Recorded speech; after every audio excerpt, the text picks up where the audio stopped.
Along the beach, you getting my cold shoulder. You crying like it's rain. You causing all the pain. No closure, I'm colder. You getting nothing, Joker. Get down. What is up, guys and girls? Welcome back to my channel. I hope you're all doing well. I hope you're all having fun. And most of all, I hope you're all getting out on the water as much as possible. We're here today at Windsurfers World, where I work. You know where to find me in the summer when you want to see me or come and meet me and try some new moves with me. I'm always happy to see you guys. So we're here at Windsurfers World, nice sunny day, and that means I'm making another video for you. And today's one of my favorite basic moves. I had a lot of fun learning this move, and in general, I have a lot of fun teaching it. It's a fantastic move that gives you a lot of positioning and moves and things you need for future maneuvers you might be doing. Of course, I'm talking about the Upwind 360. It's one of the basic freestyle moves. So if you're just getting into freestyle, or if you just want to try something new, go for this move. It's fantastic, it's easy, and it's very fun to learn. Now the Upwind 360, like I said, you can do it whether you are getting into freestyle or not. So that means you can do it with any equipment you like as well. So you don't need to have freestyle equipment. You can have free ride, race, whatever you want. You can actually do this move anywhere you like. Now I'm going to be showing you the Upwind 360 in the straps. You can do it out of the straps and not planing, but I just like to do it in the straps, and I think you can go straight for that. There's no need to do the slower version. Of course, I will be putting bits in this video of me doing it on a big floaty beginner board and doing it on my normal equipment, just to show you both variations. And there's not much difference at all. The only difference is basically where you're standing, right? So enough chit chat from me. Let's get straight into the video and see how it goes. So the first thing you have to know for the Upwind 360 is make sure you know how to do the Helitack. The Helitack is one of the pre-exercises for this move, and it helps you out a lot because by doing the Helitack, you've obviously learned how to sail a little bit backwind and how to make your board turn, and it's exactly the same position as that.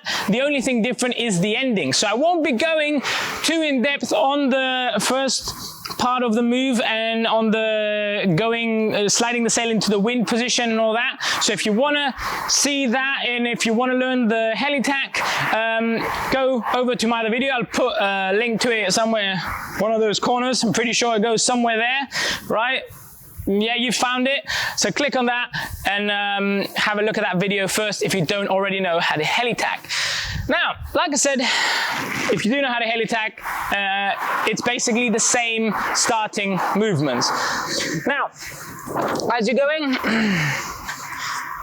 you're coming, wind is here, 90 degrees with the wind, we're going full power, right?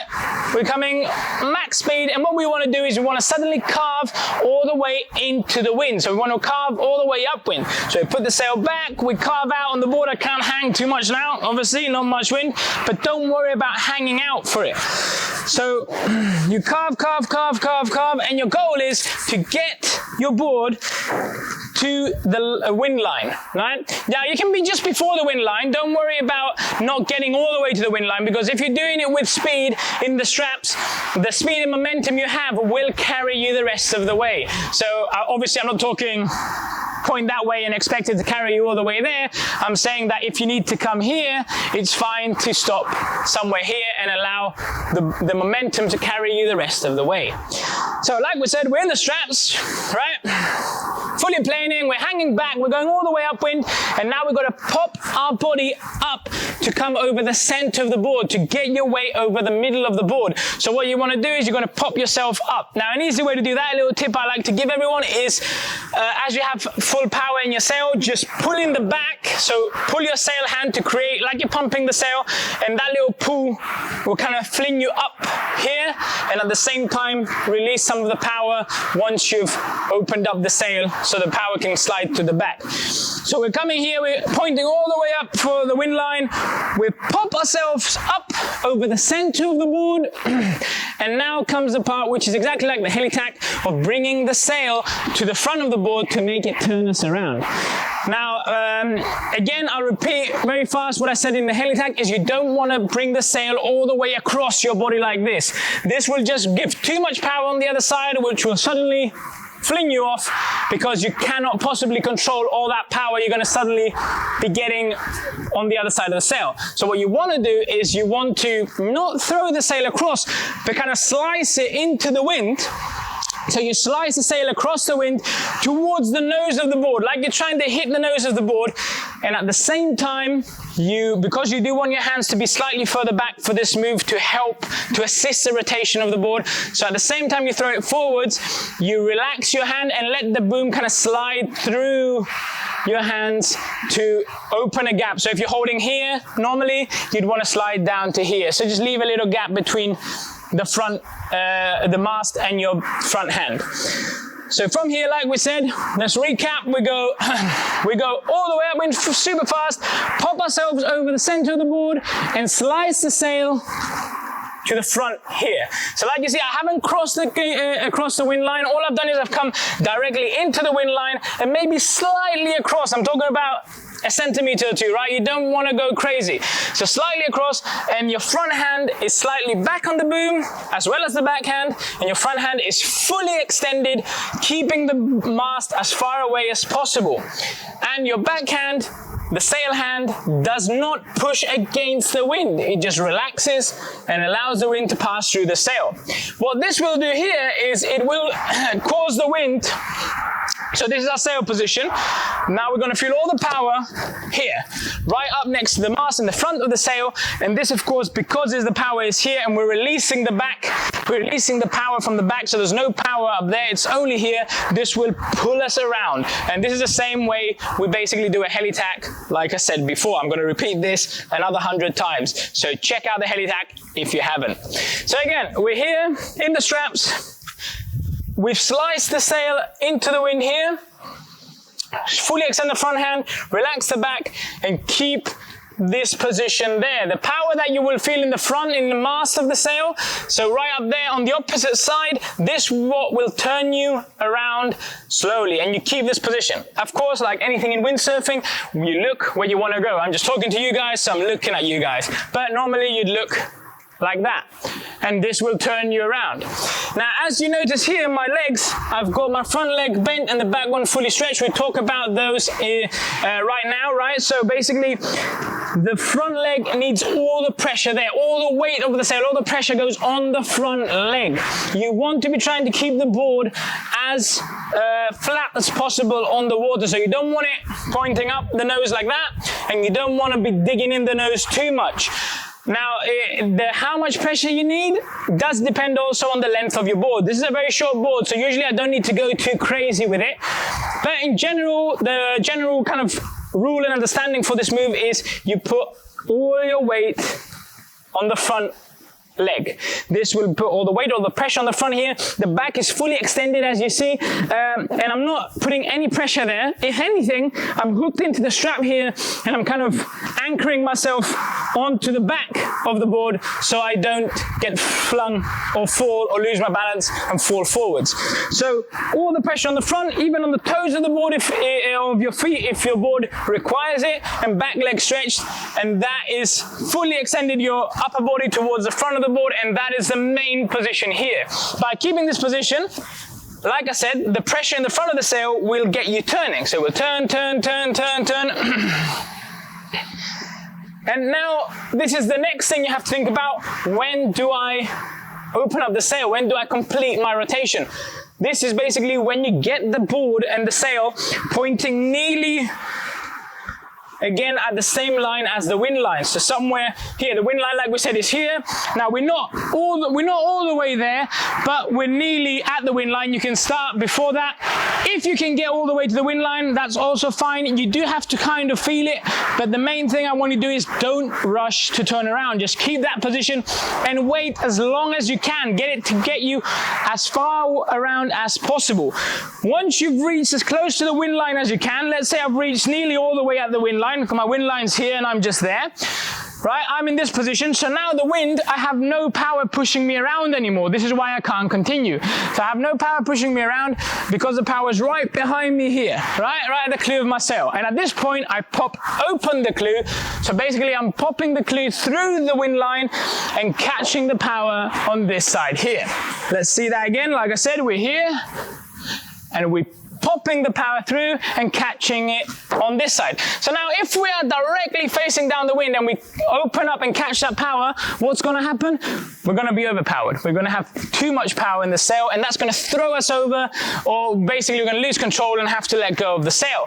So we don't want to do that. Now what we do to counter that, and this is the hardest part usually of this move, it's the ending, right? This is the last part, the finisher, and it's the hardest part because it requires good timing, and kind of a little bit of commitment to the move, right? But mostly it's about the timing. So as we're here, like I said, you've come all the way around, you've taken it as much as you can, you pop the clew through the sail, it power catches, and what you do is the same time you pop that clew through the wind, you shift your weight from the back leg, from the front leg to the back leg, and get low on your board. So you go like this. Now, this pressure on the back of the board, first of all, will allow you to, because your body's now falling back, it will allow you to hold all that power that's going to come into your sail, but also the pressure on the back of the board will make your board suddenly turn around, and this part can be quite fast. Again, it depends on the length of your board, but it can be quite fast, and it will suddenly pop your board all the way around to this side, right? And another little detail here is if you wait too far back and everything back and your weight back and etc. like we just talked about, it will over-rotate and go too far up. So the moment you pop the sail through the wind line, you catch the power and you shift your weight to the back and you get low, the same time you put your sail forwards in order to stop that rotation and keep you going straight, then you relax and sail off. And that's it, that's how you do the turn, that's how you finish the turn. So let's look at all that again. So you go straight into the wind line, you get as close to the wind line as you can. Like I said, a little bit before the wind line is no problem, the momentum will carry you, and then you slice your sail into the wind, let it slide through your hands, open up the back hand completely, and keep your front hand fully extended to allow the sail to go as forward as possible. And all your weight goes on the front end. You keep your back leg stretched out like this, and you keep this position, this will turn you around. So let's look at that on the water. Starting up on a big beginner board, let's go. Now you carve upwind, you get all the way into the wind line, and then you push the sail, slice it into the wind, and then you keep that position. Now look at that. Bending onto the front leg, extend the back leg, and you're keeping that position. You wait and you wait and you wait and you wait until it gets you all the way around. Now, like we said, where do we want to get around to? Until it goes nearly all the way around. So again, our wind line is there. So we want to get nearly all the way around to here. And when we are here at basically just before the wind line, we pop the clew through the wind, right? And now we're going to have a lot of power. So what do? We get low and we shift our weight to the back leg. So sail forwards, you wait, pop the clew through, shift your weight to the back and stay low. And this will suddenly pull you all the way to the other side. Let's look at that on the water again. So we've done the first part, we're going around. Once we really nearly reach the wind line, then we pop open the clew, we get low, weight on the back, and that brings us all the way around. And just before the ending, so at the same time as bringing you around, what you got to focus on is as you're coming around, you put your sail forwards, again, to stop that rotation, right? So you catch some wind here forwards, like you're trying to go downwind again, to stop the board over-rotating, and then you bring yourself back up, relax, and sail out. Now it's the same when you look at it on a normal kit or a beginner kit. The main thing is the first movement, right? So the main thing is from here, you go all the way up into the wind. So first part is about timing, positioning. So when you come into the wind line, you push your sail, slice it into the wind, fully extend the front hand, bend weight on the back leg, on the front leg, sorry, extend the back leg, relax the back hand like this, and you keep looking where you want to go, and this will turn you, turn you, turn you, turn you, turn you, turn you, and once you've nearly reached the wind line again, you pop open the clue, stay low and on the back leg and allow the board to swing around, at which point you bring the sail forwards, relax and sail off. And that's it, it's as simple as that. Now this move really is simple. Like in this video I've shown you, and you've kind of seen the same, that it is the same thing on the land, on the big board, in the water, or on my normal kit on the water. It's all the same, and you can really do this on any kind of kit. So don't worry and don't try and find excuses like, oh, I don't have the right kit for that. I've seen a guy do it on an 8.2 and a race board, right? No excuses. You can definitely do it on any kit you like. Obviously, the smaller your kit, at least the smaller your sail, the easier, and the shorter your board, the faster it will turn. So you've got to keep those things in mind. Shorter board turns faster, longer board turns slower. So time your turn accordingly, right? But that's basically the turn. It's really easy. It's all about timing, positioning, and the hardest part is the ending. So it is really helpful, and it does help a lot to go out on a big board and a small sail and try it out without any straps on. Obviously, that does help, but it's not necessary. Like I said, when I was first learning it, I was just straight on my normal board at full speed, and sometimes the speed, the carving and the planing and the momentum you carry through the turn does actually make the turn easier than it is on non-planing, and especially balance-wise. So don't worry about just going for it straight in the straps as well. It's the same thing. The difference between straps and no straps is basically where you have your feet. So obviously they'll be in the straps on one of them, they'll be right at the back, and the other one they'll be closer up to the mast. So that also means you don't need to put as much pressure on the front leg when you're doing it without the straps as you do when you're in the straps, where you put all your weight on the front leg. That's basically the only difference. So just go for it. Doesn't matter how you want to do it. Try it. If you've got the opportunity to go on a big board and a small sail, give it a go. You can practice it on the beach as well, on land, like we're doing now on the simulator. If you've got some wind, I haven't got any wind right here. We're in a wind shadow. But if you've got some wind, if you're doing it down on the beach, even better. Then you'll get the feeling of the sail, right? But most importantly, like I said, make sure you already know how to do a Helitack, because it does help out a lot. So guys, I hope you liked the video. I hope you enjoyed it and you got some good tips out of it, and I hope you're going to go and try out this move as soon as possible. I know it is cold now in the winter in most of the places where you are, but okay, what can we do? We still got to windsurf, right? For those of you that are in warmer places, very lucky like me, so just go for it and try it out. If not, in the summer, come and find me here at Windsurfers World and we'll try it out together. I always love seeing you guys, and I always love showing you new things face to face. So, like I said, if you enjoyed the video, please drop a like, comment with any questions you have about the move or anything you might want to see in future videos. I always look at the comments and I always try to answer them as soon as possible. And of course, share the video with anyone you think might like it or might benefit from it. Thank you a lot, guys. Thank you for watching. See you on the water.